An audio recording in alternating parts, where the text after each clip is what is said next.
Okay, so we're diving into the career of Johanna Sawalha today. Right. And I gotta say, this one's impressive.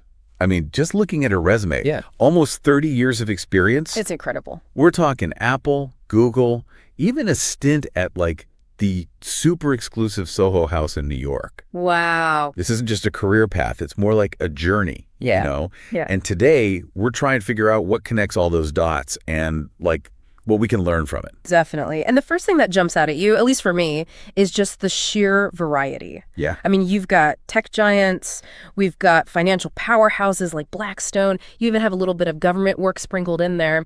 It really makes you wonder what drives someone to explore such different worlds. It really does. It's almost like a highlight reel of Yeah. like the most prestigious institutions. It really is. But you hit on something important though, right? There's got to be some common thread here. Right. Something beyond just like the name recognition of these places. Yeah. So what is it about her, about Johanna's expertise that allowed her to be so successful in such different places? Well, I think it's about the challenges that unite these experiences. Okay, yeah. So think about it. Leadership. Mm-hmm.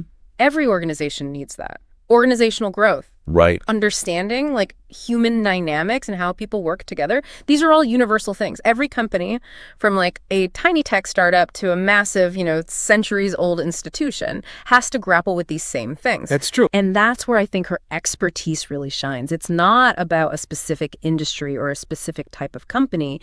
It's about navigating the complexities that come with leading people and organizations, whatever playing field. Yeah.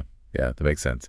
And speaking of navigating complexity, let's talk about those interim roles that pop up on her resume. Yeah, interesting. So we've got the Stockholm School of Economics, a couple of tech startups. What's the significance of that interim tag? Interim often, well, at least a lot of times, signals a problem solver. It's someone who's brought in for, a specific reason, often in high-stakes situations. So imagine, like, a company going through a huge restructuring. Right. Or maybe they're facing some sudden crisis. They need someone who can just step in, assess the situation super quickly, make decisions, and get them back on track. Like a specialist? Exactly. And these types of roles require a really unique blend of, like, expertise, obviously, but also decisiveness and the ability to build trust quickly with people you don't know. Yeah, you got to be able to think on your feet and get people on board with your vision. It's like she's like a fixer. Like she swoops in, uses her experience to get them over this hurdle, and then maybe she's on to the next challenge, right? Yeah, maybe. And then we see this, like her influence just expanding even further when you look at these board positions she's held. Absolutely, yeah. The Djurgården Heritage Association in Sweden. Interesting.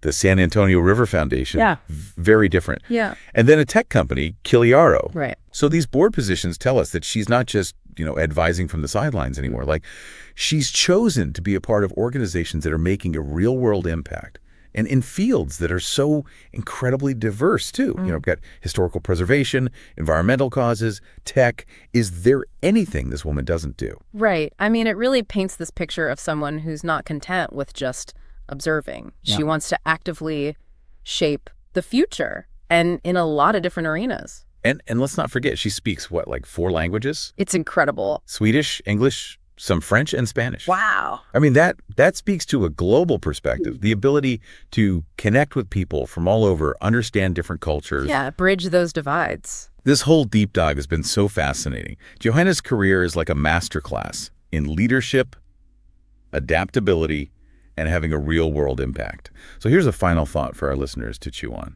Yeah. If you had the chance to sit down with Johanna, what one question would you ask her to gain insights from her extraordinary journey? Oh, that's a good one. Right. I don't know if I could pick just one. It's a lot to think about. Yeah. Okay. Well, on that note, we'll wrap up this deep dive. Thanks for joining us. Thanks for having me.